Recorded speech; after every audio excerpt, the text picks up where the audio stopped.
Hurricane season is more than 50 days away, and before things get started, there's an important meeting taking place in South Texas.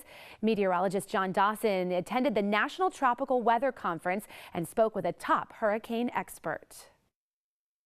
Meteorologist John Dawson, I'm in South Padre Island. We're at the National Tropical Weather Conference. It's all about hurricanes, and the hurricane experts are here, including this man. Thank you, Dr. Philip Klotzbach, for joining us.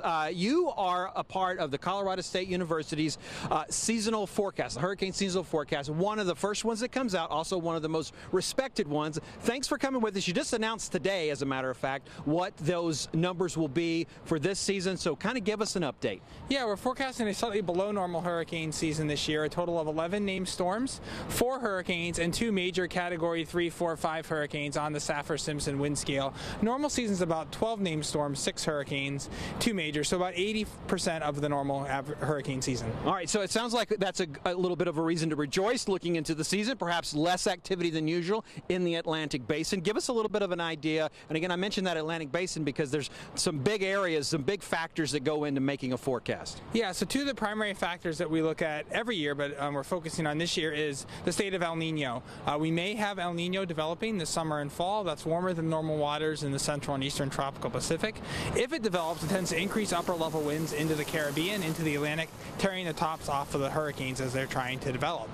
Another thing we notice is that the tropical Atlantic has cooled quite a bit over the last month, and the waters now are a little bit actually cooler than normal, and that tends to mean less fuel for the hurricanes, also a more stable atmosphere, both of which tend to squelch hurricane development. All right, so those things are 2 examples of things that would decrease numbers. I'm going to name things that would typically increase a number and see how that plays, because here in Houston, you know, we're right on the Gulf Coast.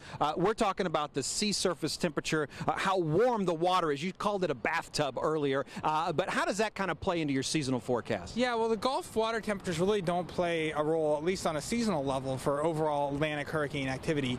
I think that's because Gulf water temperatures every year are plenty warm enough to support major hurricane development. It's getting the system into the Gulf that can develop, and I also need to have the winds weak enough, as well as you need to have, the steering winds weak enough, as well as you need to have mid-level air that's moist enough for the storms to actually be able to develop. Fortunately, those conditions aren't always there. Otherwise, the Gulf of Mexico certainly is plenty warm to support major hurricanes every year. Okay, and then that's a good point, because we haven't seen anything in the Gulf of Mexico. If there would have been, it would have been really a problem because of those warm waters.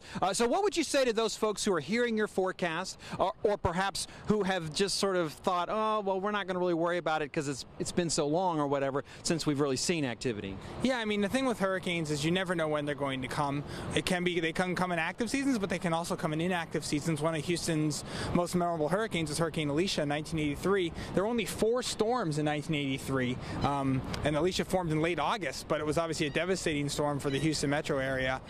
So one thing we can't say is, even if our forecast is perfect, we can't say where the storms are going to go. So you need to prepare the same for every hurricane season, because it just takes that one hurricane to make it a very active season for you. All right, well, I wish you a perfect forecast again this year, and I also wish for us in Houston that perfect forecast doesn't come towards us. We're talking about a lot of great information here at this conference. You can look some of that information up. If you'll look back at my social media feeds, you can find me at John Dawson, Fox 26.